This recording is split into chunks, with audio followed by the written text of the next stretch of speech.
April 8 యోహాను సువార్త 7వ అధ్యాయము 37 నుండి 39 వచనములు. ఈ వచనాల్లో ఒక వాగ్దానం పేర్కొనబడడం మనం గమనిస్తాం.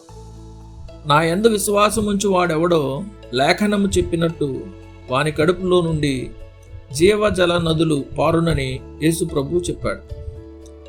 ఇక్కడ పదాలు అలంకార భావన కలిగి ఉన్నావనడం వాస్తవం.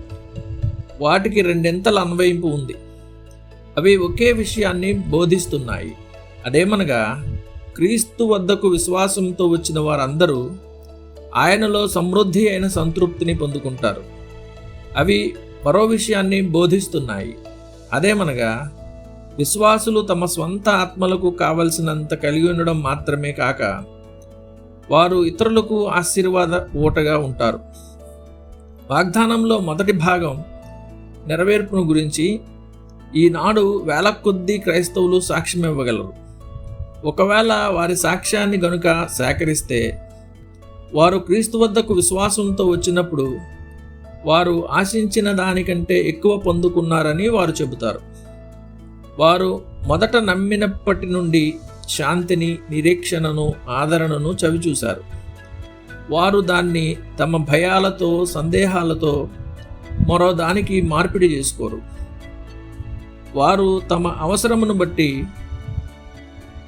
కృపను కనుగొన్నారు. వారు తమ రోజులను బట్టి బలాన్ని పొందుకున్నారు. వారు తమ విషయంలో తమ హృదయాల్లో నిరాశ చెందారు, కానీ వారు ఎన్నడూ క్రీస్తులో నిరాశ చెందలేదు. వాగ్దానంలోని మరో సగభాగం నెరవేర్పు తీర్పు దినం వరకు పూర్తిగా ఎన్నడూ తెలియదు. ఆ రోజు మాత్రమే ప్రతి విశ్వాసి రక్షింపబడిన రోజు నుండి ఇతరులకు చేసిన మంచిని బయలుపరుస్తుంది. అపోస్తలుల వలె, సువార్త మొదటి బోధకుల వలె కొందరు తాము జీవించిన కాలంలో తమ నాలుకతో మేలు చేస్తారు. స్టెఫను వలె, పశ్చాత్తాపపడిన దొంగ వలె, హతసాక్షులైన రిఫార్మర్స్ వలె మరికొందరు చనిపోతున్నప్పుడు మేలు చేస్తారు. బాక్స్టర్, బన్యన్, ఎంచియనే వలె మరికొందరు చనిపోయిన తర్వాత చాలా కాలానికి కూడా మేలు చేస్తారు.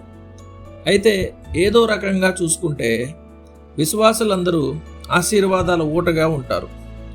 వారికి ఇప్పుడు తెలియదు, కానీ వారు తుదకు నిజమని తెలుసుకుంటారు. ధ్యానం కోసం ఇక్కడ వాగ్దానం చేయబడింది ఆత్మీయ ఉన్నతులకు చేయబడిన ప్రత్యేక వాగ్దానం కాదు, కానీ ప్రతి విశ్వాసికి చేయబడిన సంపూర్ణ వాగ్దానం.